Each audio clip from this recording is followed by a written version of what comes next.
Here's why I say our most left-leaning universities could be on the verge of collapse. It's time for The Line of Fire with your host, biblical scholar and cultural commentator, Dr. Michael Brown. Your voice for moral sanity and spiritual clarity. Call 866-34-TRUTH to get on The Line of Fire. And now, here's your host, Dr. Michael Brown. Welcome to The Line of Fire. Great to be with you, friends, as we're here to infuse you with faith and truth and courage as we come towards the end of 2023. Wow. I've got more shocking stuff to share with you today, some encouraging things to share with you. Remember my pledge, we won't get your blood boiling unless we also get your faith rising. So I'm going to encourage you as well, but we'll get your blood boiling too along the way with a righteous indignation. And Jesus said, blessed are those who hunger and thirst for righteousness, didn't he? So it's that hunger and thirst for God's righteousness to be manifest on the earth and in our lives that we hunger, and that drives us, but then God comes and God fills. Okay, you can call or talk to me about just about anything, but I want to give a special end of the year invitation to those who differ with me. Whether you differ with me on my views about Israel today, whether you differ with me on my socio-political, conservative, moral, biblical views, whatever it might be, I'd love to talk to you. I'd like for you to tell me why. 866-348-7884 is the number to call. So in the second segment and beyond, we'll start to get to calls, but now's a great time to call in, get on the line so that you'll be ready and waiting when we get to our callers in a little while. Okay, so everybody knows, by now the whole world knows about the horrific testimony before Congress. These were women who were prepared. These are women who were seasoned leaders. These are women who are academically brilliant, right?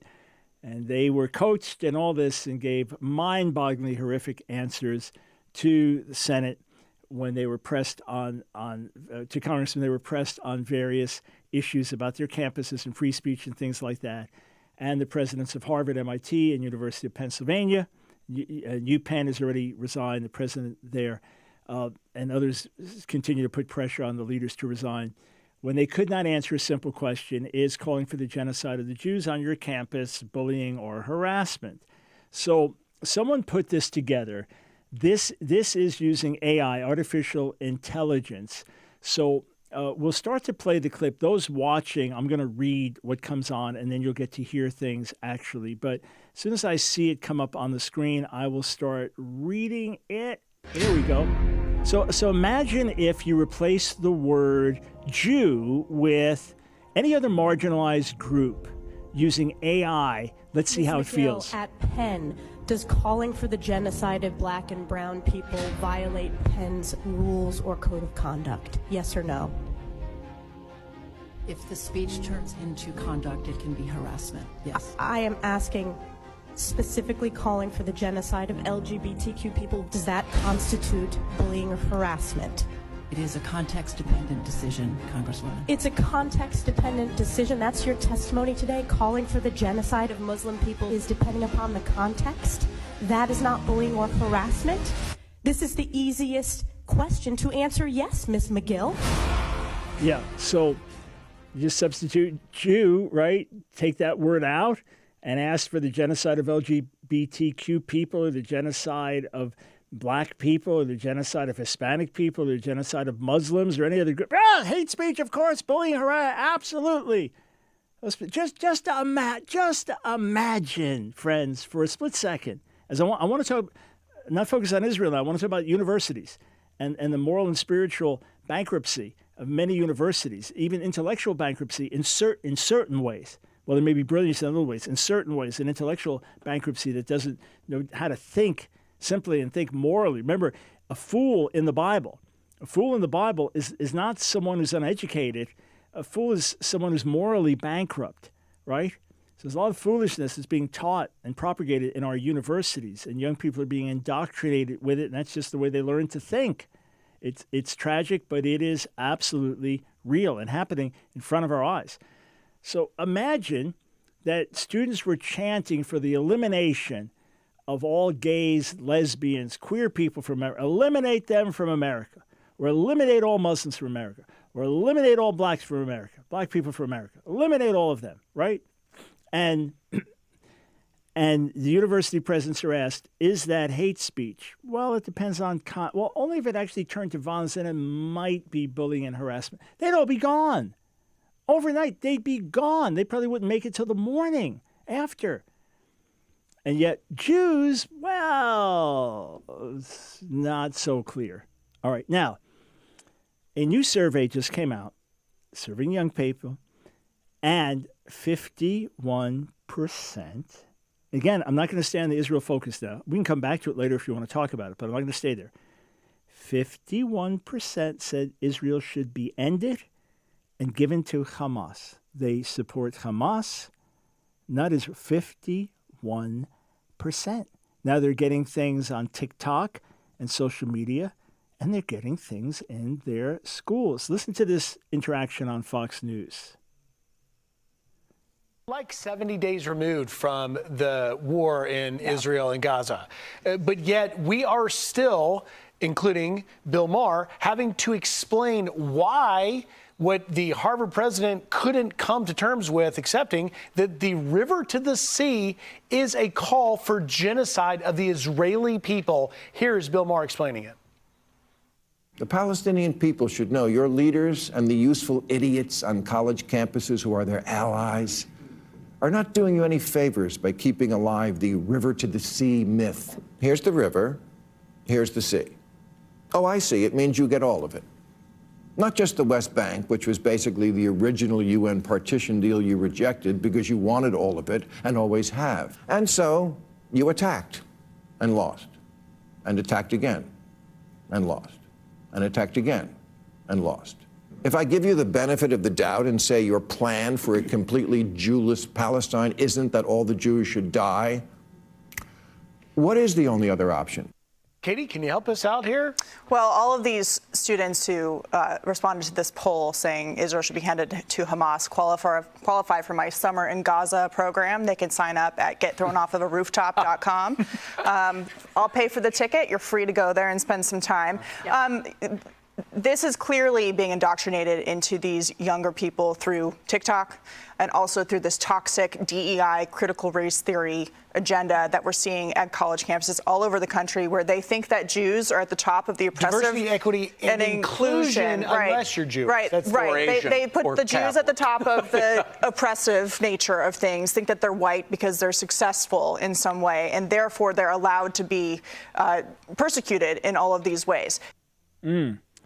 Yeah, so where are they learning a lot of this stuff? Yeah, social media, but a lot of this stuff they're learning in universities. A friend of mine encouraged me to get Senator Ted Cruz's new book, Unwoke, How to Defeat Cultural Marxism in America. Some of you love Ted Cruz, some of you don't like Ted Cruz. Just listen to what he wrote, because it's very accurate. He said that, and this is well known, he's just putting it out in popular form, the radicals from the 1960s, the ones with the extremist crazy views, some of you remember back then. He said they knew they could not continue to mount a violent revolution against the government, not if they wanted to be successful. They could no longer throw bricks through windows, scream at police officers, and hold unruly demonstrations in the public square if they wanted to win hearts and minds to their cause, at least not yet. For now, they had to take the ideas of Marx, the ones that they had worked so hard to bring to the United States, and quietly slip them into the minds of people in some other way. And he said this, in other words, the activists who had once planted bombs in buildings and torched cars to bring about revolution would now have to calm down, get jobs, and pretend to be productive members of society, quote, doing the job. All the while, though, they would maintain their revolutionary ideas, preserving one's own consciousness, and work to insert those ideas into the work they did, indoctrinating as many people as possible in the process. Those who became university professors would treat preachers like Karl Marx kindly while attacking capitalists and other revered figures from American history. Those who went into information technology would design systems with a subtle liberal bias. Those in journalism would work to transform the newspapers and eventually the cable news networks and internet startups into propaganda organs for the left. So this is where it's gone. And there's been a shift. I've talked to people with kids in grade school, right? Middle school, high school, and they'll be talking about the indoctrination of their kids into these various thought forms. And I'm sure it's being introduced in various forms, even younger. And then you get to the universities, you're bombarded with it. It shapes your mindset. Then it's reinforced on social media. And that's the world news that you're getting is coming through this dramatic filter. And your method of filtering things is now askew. It's created a massive crisis. But here's the point I want to get to. I wrote an article back in September, and it had this title, "The Coming Collapse of Our Secular Universities?" ? I believe in many ways that the more a university leans to the left, the more its future may be doomed. I don't mean that it's going away overnight or even going away tomorrow or even totally going away at all. But much of its glimmer, prestige will be lost, and some might even ultimately go under. They might ultimately go bankrupt, or they'll become shells of themselves. You see, and I'm going to get to some stats and specifics, but these radical ideologies don't work in real life. They don't work. It's why Marxism failed so miserably where it's gone and been implemented on a massive national level, why it brought such poverty and suffering and pain, and estimates of at least 100 million people dying last century as a direct result of the implementation of Marxist ideas. It doesn't work.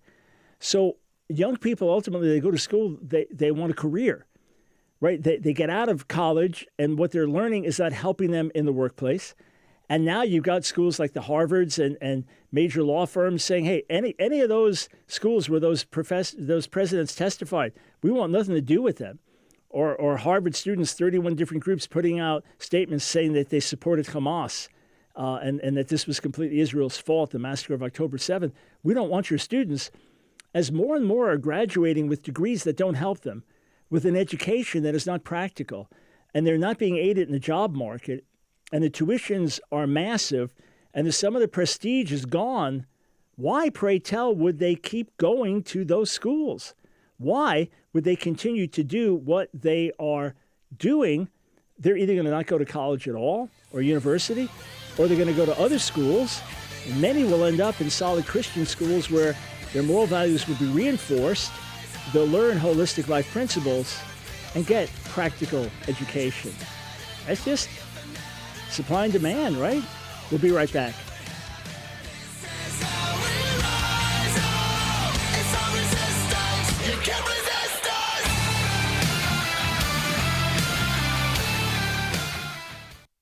Is brain health important to you or someone you love? Then please take a few moments and let me present a most amazing product formulated by leading physicians from Mayo Clinic and Johns Hopkins Medical.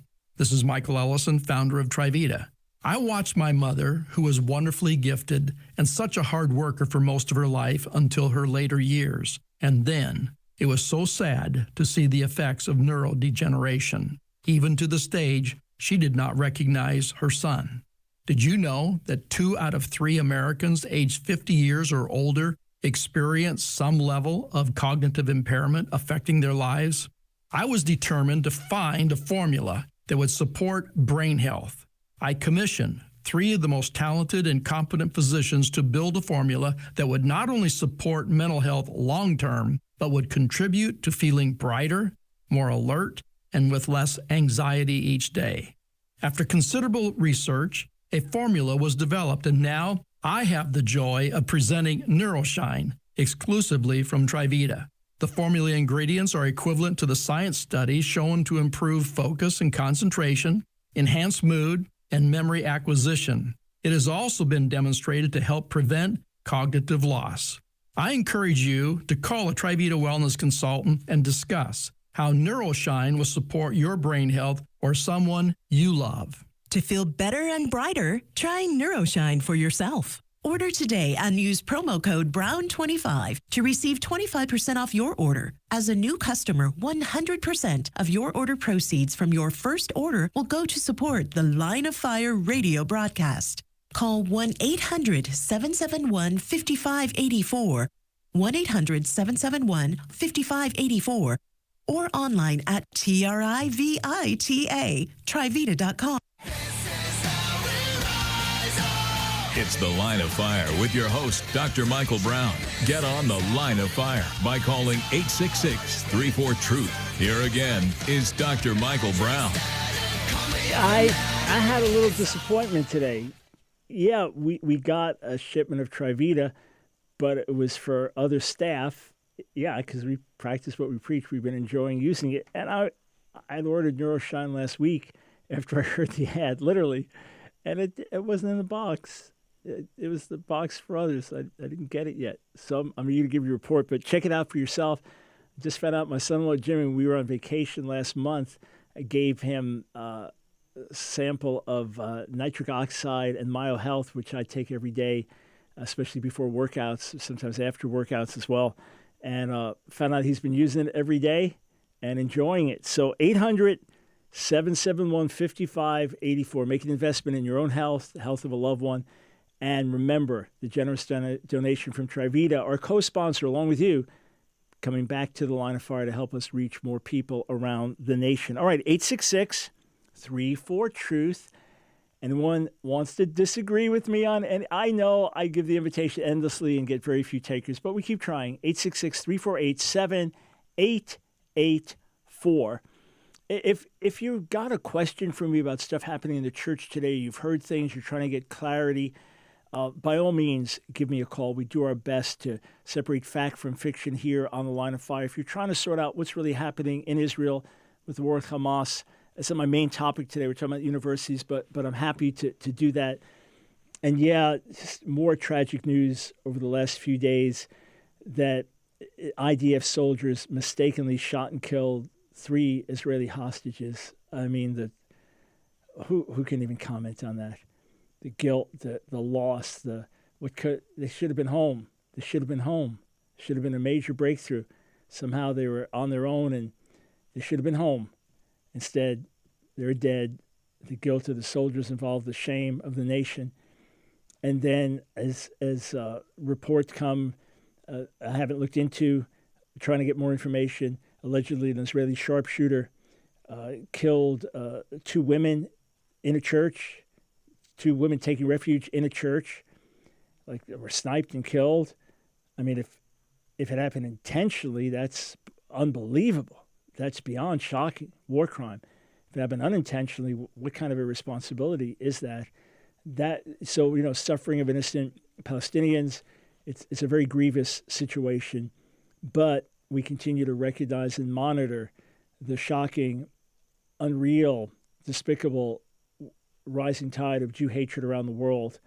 And it is a plague, and the ones that are going to push back and fight against it are going to be followers of Jesus. You are the front line fighting against this, friends. Just understand that. I've rabbis, religious Jews contacting me and, hey, let's fight this together, because they understand they need to stand side by side with followers of Jesus on this. Okay, so back to our universities. Here's some of what I wrote in my article on the coming collapse of our secular universities. This was in September. Okay. I ask, are our secular universities, especially those leaning most radically left, soon to collapse, or at least soon to lose their current positions of power and influence? A good case can be made that the answer could well be yes. So first, there's been a serious dip in enrollment in our colleges and universities across the nation. As noted in a March 9th, 2023 headline on the Fortune website, the labor shortage is pushing American colleges into crisis, with the plunge in enrollment the worst ever recorded. Yes, what first looked like a pandemic blip has turned into a crisis. Nationwide undergraduate college enrollment dropped 8% from 2019 to 2022, with declines even after returning to in-person classes, according to data from the National Student Clearinghouse. The slide in college-going rates since 2018 is the steepest on record, according to the U.S. Bureau of Labor Statistics. The article says economists say the impact could be dire. So why are less people going to university in general? May 2022, U.S. News reported that college enrollment declines are here to stay. The enrollment data comes as a growing number of students consider alternatives to higher education, both as a result of tuition costs and data highlighting earnings potential without a degree. Hey, if I could make a good living without going tens of thousands of dollars into debt to go to a college, why do I need to go to a college? And look, it's post-World War II, the baby boomer generation, that there was a great increase in college enrollment in America. But there are times in our history when college enrollment was much less and people had more practical apprenticeships and ways of making a living. I was talking to a pastor from Australia when I was in Florida a few weeks back, and he was driving me around.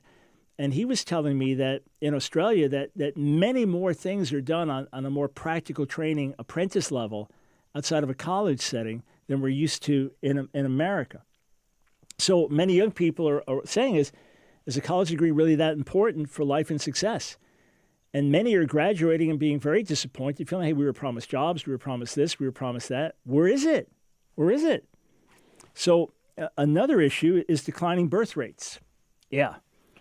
So the Hechinger report explained, focusing only on the effects of COVID on enrollment obscures that a demographic downturn has already been squeezing colleges and universities for a decade, during which the number of students has declined by an unprecedented 2.6 million, or 13%. Because of a fall-off in the number of births during the last recession, another drop-off from 11 to 15% is projected, beginning in the mid-2020s, in the number of prospective college students graduating from high schools. The only reason that the American population is stable, meaning that on average for childbearing women, it's about 2.1 children per childbearing woman to keep a society stable, is because of immigration. It's not because of birth rates. It's because of immigration. Now, it's true that birth rates in conservative Christian homes are much higher than birth rates in non-religious liberal homes. That's true.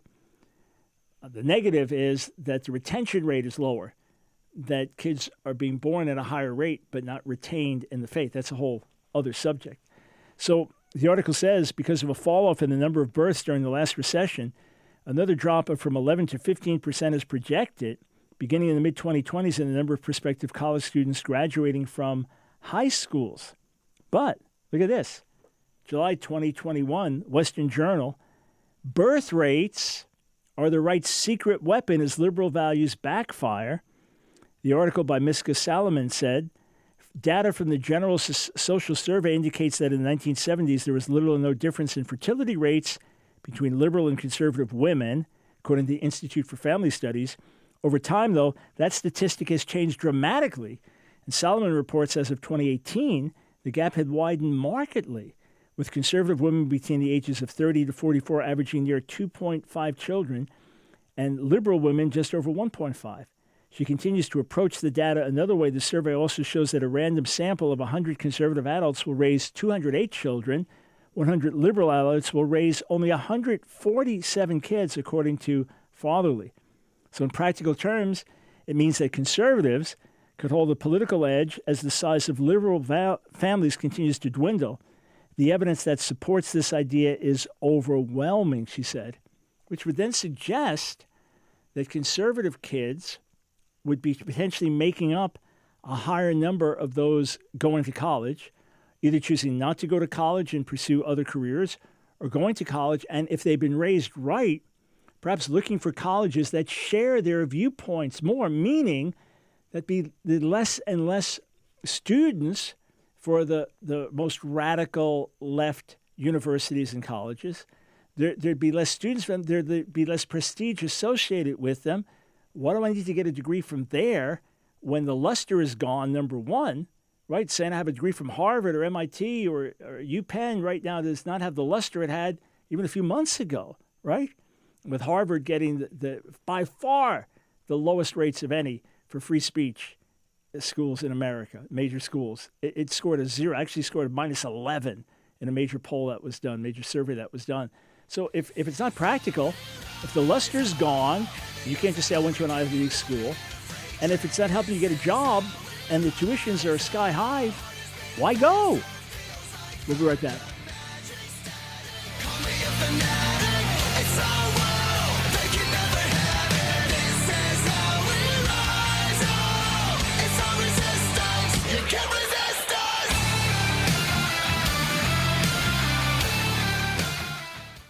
Michael Brown here, friends, with a very, very sober announcement. We're living in different days. We're living in different times. The battle has come to us, and like it or not, every single one of us, we are in the line of fire today. And friends, there is an all-out war today against the Jewish people. There is an all-out war like there was before the Holocaust to annihilate and destroy Jewish people. And God has positioned us with the line of fire on the front lines to do two things that are very, very critical. One, to speak the truth about Israel, to speak the truth about anti-Semitism, to push back against the destructive lies, to push back against false theologies, to stand strong and tall and say, this is what the Word says, and this is what reality is. And then with that, friends, we also reach out to the lost sheep of the house of Israel. It is a key role that we play. We are equipping Jewish evangelists around the world. We are equipping the church to share the good news. We are directly involved in winning Jewish people to Jesus, Yeshua. So we are fighting on these two critically important fronts in unique ways. And I want to call on each of you to stand with me, stand with our support team, become a torchbearer today. These are urgent days, and you can make a difference. Go to AskDrBrown.org, AskDrBrown.org. Click on Donate Monthly Support. $1 a day or more. You become a torchbearer, a monthly supporter. Together we're making a difference. We will pour into you. Immediately get 2 free books that will bless you. You get access to many free online classes, exclusive video content, all other benefits. Read about it at AskDrBrown.org. Join our support team today. It's The Line of Fire with your host, Dr. Michael Brown. Get on The Line of Fire by calling 866-34-TRUTH. Here again is Dr. Michael Brown. Welcome to The Line of Fire. Thanks to all those standing with us. We are making a difference. The pushback is continuing. We've got some major developments coming your way in 2023. 2023. We're almost done with 2023. In 2024, no hype. No hype, no exaggeration. I mean, some major, very exciting developments that I believe are going to bless millions of people across the nation and around the world. And if you're not getting my emails, sign up now. Go to AskDrBrown.org, AskDrBrown.org. Sign up today. We want to get you our Frontline newsletter, which is we're still putting together the first edition. It's going to be released January 2024. If you're getting our emails already, you'll get this automatically. If not, sign up and you'll get our Frontline newsletter. You'll be blessed, edified. You look forward to it coming every single month, and it's absolutely free. So get that just by signing up for our emails at AskDrBrown.org. Okay, let me just talk to you a little bit more about coming collapse, potential collapse of our secular universities, especially those that lean the furthest to the left. Either that they won't continue to exist, or they'll exist on a much less influential way, or that they'll just be shadows of themselves. So I mentioned the free speech issue. So the Foundation for Individual Rights and Expression, abbreviated FIRE, I like that abbreviation, said that in their last survey, which was released this year, Harvard scored a 0 out of 100 possible points when it came to free speech. Okay? I mean, it's hard not to laugh, but this is terrible. This is pathetic. 866-34-TRUTH gets away. Oh, in fact, if you are in college right now, college, university, or even in high school, middle school, and you are in a radical left environment, or you're getting bombarded with these kind of ideologies, you have to start your class with your preferred gender pronouns, give me a call. I'd love to hear what's happening with you, 866-34-TRUTH. If you're a teacher, a professor, or a school teacher, and you're getting slammed, there's pressure on you to conform and go a certain way. Glad to hear from you as well, 866-34-TRUTH. But we'll get to calls about any subject under the sun you want to interact with me about. But I'd love to hear from some of you directly. Okay, so how do you score a 0 out of 100? I mean, that's hard. Picture bowling, right? And every ball is a gutter ball. That takes, you got to be pretty bad. So, according to this survey, Harvard scored a 0 out of 100 possible points, with the next worst school scoring at 11 out of 100. Was that UPenn? It was one of those others that testified before Congress. In fact, according to FIRE, Harvard's score of 0.00 is generous because its actual score is minus 10.69. That's why I said 11%. You round it off, right? It scored a negative 11%, a negative 10.69%. That's unimaginable. So if it's got a stifling environment like that, there is no question that Harvard's Jewish student numbers are going to drop. Hey, after World War II, Harvard limited the number of Jews that would have on campus. And now they're not going to have to worry about numbering them because they're going to be dropping out. And they're going to be losing hundreds of millions, probably billions of dollars over the years from Jewish donors and alumni that say, no more. We're ashamed. Why would we give? Why? So you're going to have drop off there, right? And, there are many Asian Christians, and they are second generation. Their parents were real achievers, hard workers. I taught many of them over the years, Koreans, things like that, and other Asians. And their kids would, always go to the most prestigious schools. And maybe there'll be some reconsideration if the prestige is not there so much, all right? So the question is, Christian parents, you're going to keep sending your kids there? Really? And then here's another thing. The more the schools embrace radical Marxism, the less students will receive a practical education, and the less equipped they'll be for the real world. Because that's the ultimate issue. Now, look, I only went to college to please my parents. They wanted me to go to school. It was important to them. I had no desire to go. Yesterday, praise God, yesterday marks 52 years from the night of my surrender, when Jesus wonderfully touched me, and overcome by the love of God and the goodness of God after weeks of deep conviction of sin, I said, Lord, I'll never put a needle in my arm again. That doesn't save you to stop doing drugs, but that was the point of surrender. I could not say, Lord Jesus, my life is yours, because I knew I was in rebellion and sin. I knew that. So that was the point of surrender. 1971, I got radically, wonderfully, gloriously delivered, instantly free. And his life's never been the same ever since then. Thank you, Jesus. Thank you, Jesus. Thank you, Jesus. Literally from LSD to PhD and beyond, to who can imagine what God could do with a broken, worthless, rebellious life. If he could do that for me, he could do that for anybody. Praise God. So I went to college. My parents wanted me to. At that point, I just wanted to preach the gospel and pray and read the word. But I honored them. So I was good with drums. I was good percussion. So I said, okay, I'll be a music major. But in the second semester, I realized, I don't have what it takes. I don't have the right gifting to be a music major. So I switched over to liberal arts, and I hated it. I was so bored. I didn't like this stuff, and felt like it was tedious to have to read. And so I dropped out of all my classes. I made appeals to the prof, say, just give me a withdraw passing if you don't mind. And they did, because I couldn't hack it. I couldn't finish it. And then switched over to another school. That was the plan. Started the community college, went over because I didn't have formal grades my last 2 years in high school because of this radical program I was part of, which is a whole other story.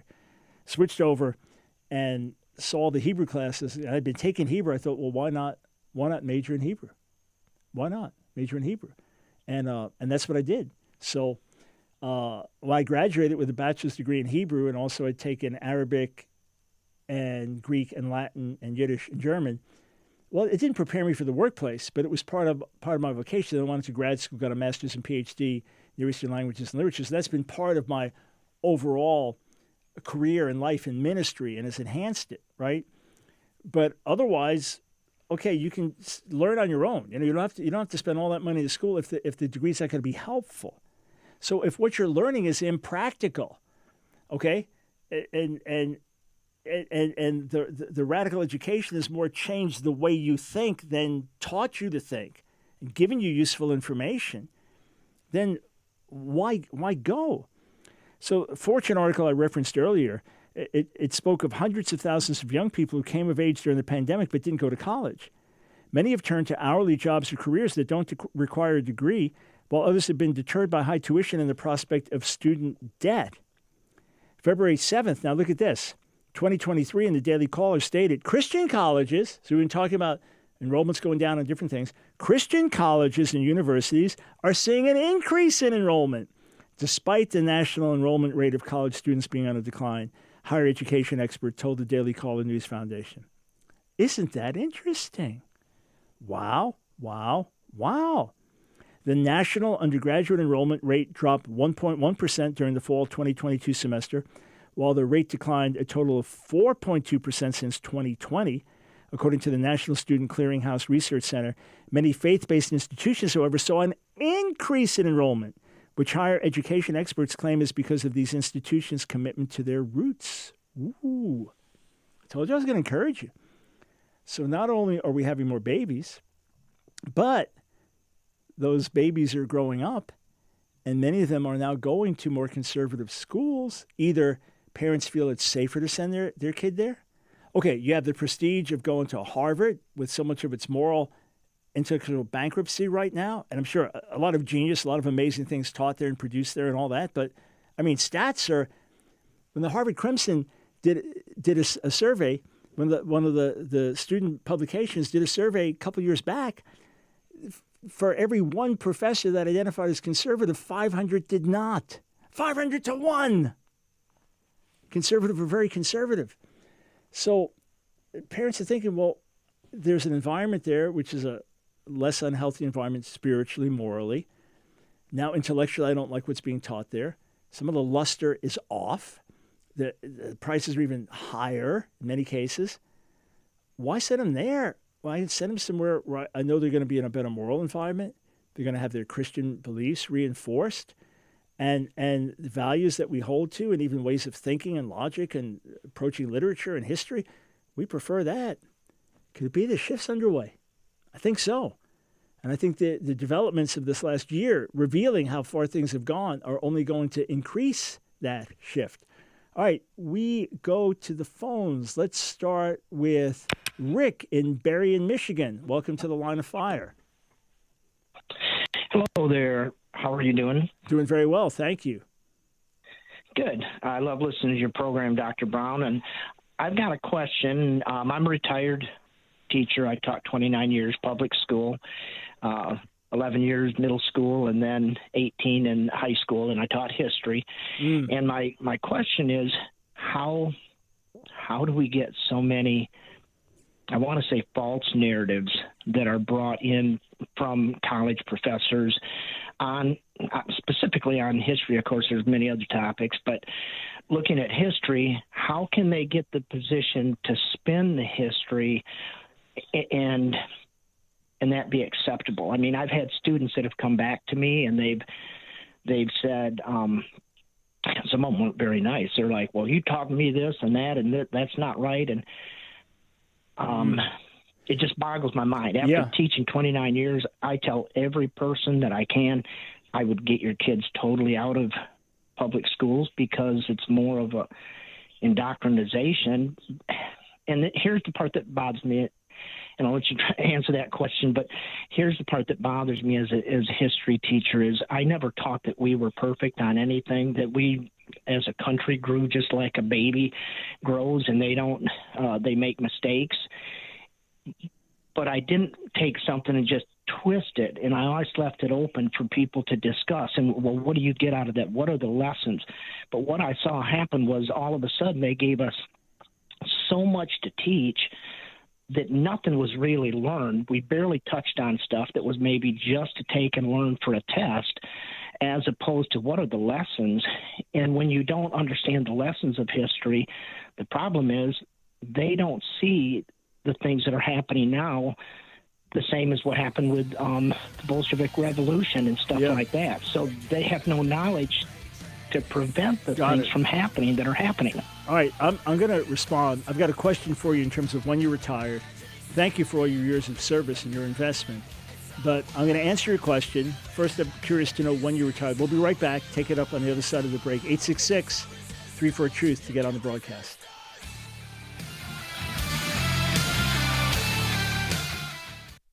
Are you or a cherished loved one finding it harder to remember names, stay focused, or maintain a positive outlook on life? Well, you're not alone. I'm Dr. Paul, and I have a critical health alert. Did you know that approximately 2 out of 3 Americans age 50 and older experience some level of cognitive impairment affecting their daily lives? It's a serious issue, but there's hope. Introducing Trivita's NeuroShine, brain support supplement developed by Mayo and Johns Hopkins trained doctors. NeuroShine is specifically designed to nurture the healthy development of brain cells and provide defense against neurodegeneration. Trivita's NeuroShine contains Bacopa Mineri, shown to enhance verbal learning, delayed word recall, memory acquisition, and reduction of anxiety. Studies also show an impressive 85% improvement in focus and concentration. Our clinical formulators included lithium orotate, a specific salt known to enhance mood, making you feel better and brighter. It also demonstrated to prevent cognitive loss. Trivita's formula includes pantothenic acid, playing a crucial role in regulating and synthesizing several neural pathways, ensuring comprehensive support of your cognitive health. Protect and enhance your cognitive health today with NeuroShine. Experience the difference in mood, memory, focus, and concentration. Trivita, your trusted partner in wellness, brings you NeuroShine to support a brighter and healthier mind. Sold only by Trivita. To feel better and brighter, try NeuroShine for yourself. Order today and use promo code BROWN25 to receive 25% off your order. As a new customer, 100% of your order proceeds from your first order will go to support the Line of Fire radio broadcast. Call 1-800-771-5584, 1-800-771-5584, or online at Trivita.com. It's The Line of Fire with your host, Dr. Michael Brown. Get on The Line of Fire by calling 866-34-TRUTH. Here again is Dr. Michael Brown. Welcome back, friends, to The Line of Fire, 866-34-TRUTH. So we go back to Rick. So, Rick, what year did you retire? I just retired in 22. All right. Okay. So amazing. So you've been in the school system for a long time now and seen a lot of change come. So the short answer is this. And if you get Christopher Rufo's book, America's Cultural Revolution, he goes into it in the most depth. I was looking at another book by James Lindsay, I think, last night on the Marxist indoctrination of the schools. Ted Cruz's book, Unwoke, gets into it on a simpler level. But basically, the radical Marxist philosophies of the 60s, through people like Herbert Marcuse and others, became introduced. The radicals of the 60s became college professors, university professors, influences in media, politics, culture, like Bill Ayers, who was part of the Weather Underground, which was considered a terrorist group, and then became an esteemed professor, and according to many, a mentor to former President Barack Obama, that these people began to introduce their ideas with the concept, to simplify it, that you have two classes of people, the oppressed and the oppressors, and that every history is divided into that, society is divided into that, hence the destructive aspects of critical race theory, hence intersectionality and these other things. So, it's ultimately the white European is the oppressor. The white European male Christian is the ultimate oppressor. Now the American male Christian is the ultimate oppressor. And then you just work it out from that. Jews are now part of that class. So Jews are the oppressors, the Palestinians, the indigenous people, the Jews pictured as the outside invaders or the oppressed. But history just gets divided in these ways. And now if we look at the horrors of slavery in our history, we're ashamed of that. We look at segregation for so many generations, we're ashamed of that. We look at some of our treatment of the native peoples, we're ashamed of that. We don't want to repeat that. So now it's all a matter of undoing our guilt and white privilege and fixing this and fixing that. And it's not to say that there aren't issues that remain for America to focus on and that we work on together to better America and to try to bring about equal opportunities. But instead, it's now you must guarantee equal outcomes, and hence children's sports where you don't even keep track of score because everybody has to win. So it's just a basic philosophical approach that came in. and was more radical, and the universities and colleges became more mainstream. These became the educators of the next generation and the social media influencers, and boom, there you have it. To the sickening point that 51% of Gen Z young people surveyed said they side with Hamas. It's mind-boggling, but yeah, look, many parents. Right. Could I ask you one other question? Go ahead. Because I love what you're saying, and it really shows what happens on the dark side and the twisted side, and that. And I just want to know if you would agree with me. Now I've started a ministry and just working on what I call kingdom living, and I guess what I feel like is that there's a lot of the church has not been the church. They've put the bushel basket over the top of a bunch of people in a building, and they haven't been the light, the salt, and they haven't. And I'm not talking about radical going out, and I'm actually talking about radically loving people, living the kingdom life, showing that to people, and loving the people. Speak up, speaking the truth in love. And so how much blame would you say? And I'm not just looking for blame. I'm looking for if we're not being that light, if we're not countering it, and by that I mean in a loving way and showing the right way of living, have we allowed this to happen? That we haven't stepped up. It sounds like they've taken all spheres of our society. It's on us. Sat back and kept the church. It's on us, Rick, for sure. It's on us. Thank God for those that are doing good. Thank God for the Christians that are active in their communities and speaking up, and people of prayer. And thank God for the fine churches and pastors out there. But by and large, we become ingrown. By and large, it's been more a matter of going to church rather than being the church. By and large, we've been changed by the world rather than us changing the world. As I've said for many, many years now. In fact, people I've influenced, you'll hear the same quote from their lips. I'm not so much concerned with the presence of darkness as I am with the absence of light. That's always the question. Right. What's the matter with the light? If the salt loses its saltiness, of what use is it? If the light within you is darkness, how great is the darkness? These are words from Jesus in Matthew 5 and Matthew 6. So that's the issue, and it does come down to us. And that's why I have great hope, because it's not too late. If God touches us, then that can touch the world around us. In fact, my next book releases January 2nd. Many of you already got your pre-ordered copies. I just signed a few more today. Seize the Moment, Fueling the Fires of Revival. This book lays out when God starts to move, what do you do?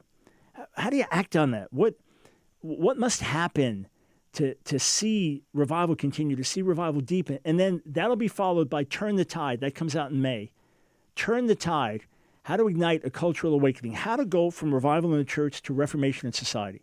How to go from outpouring in the church to awakening in the larger world. And in Turn the Tide, which comes out in May, I go through practical things, Father, getting involved in education.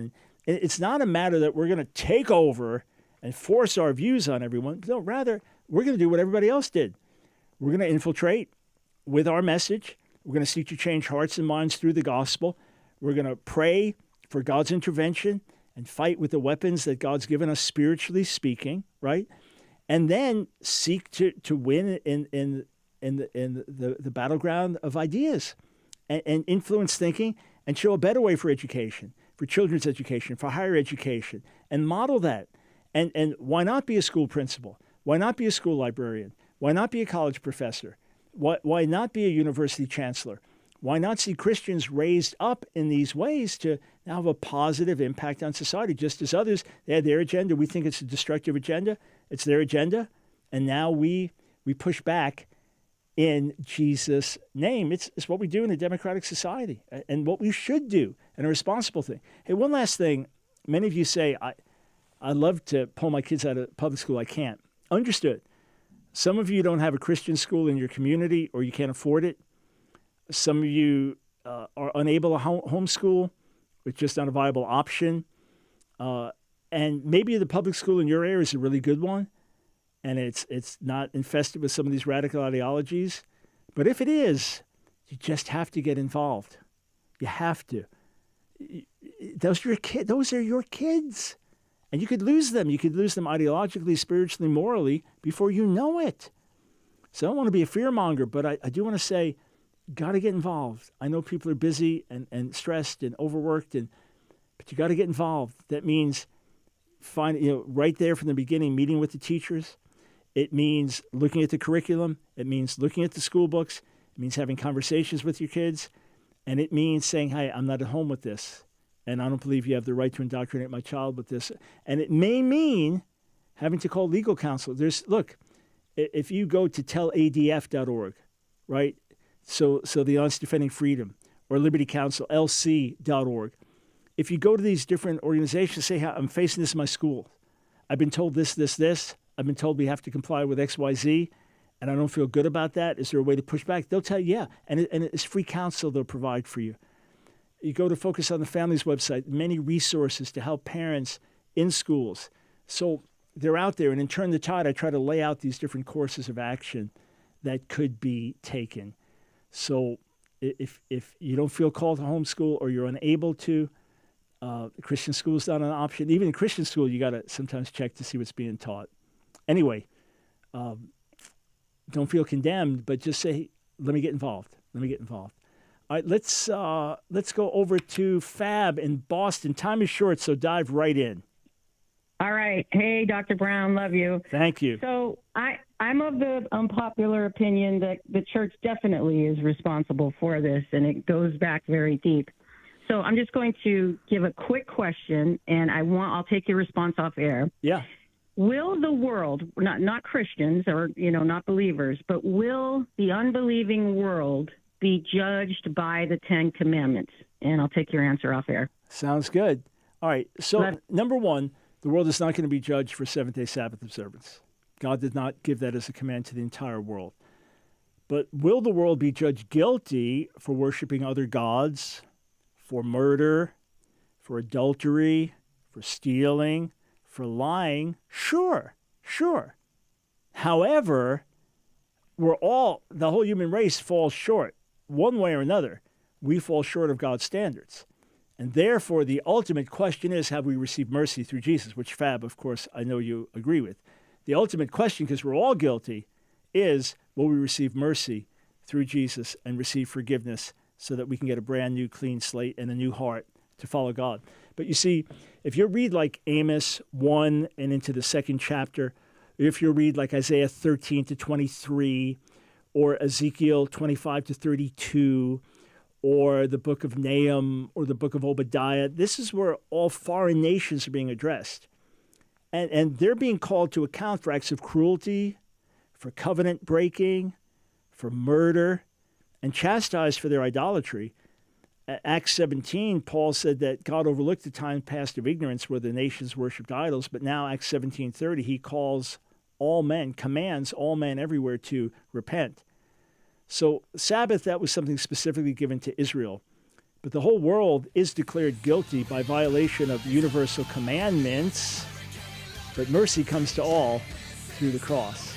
Hey friends, if you're not getting my emails, you want to get the Frontline newsletter, which comes out in January, go to AskDrBrown.org, AskDrBrown.org to sign up.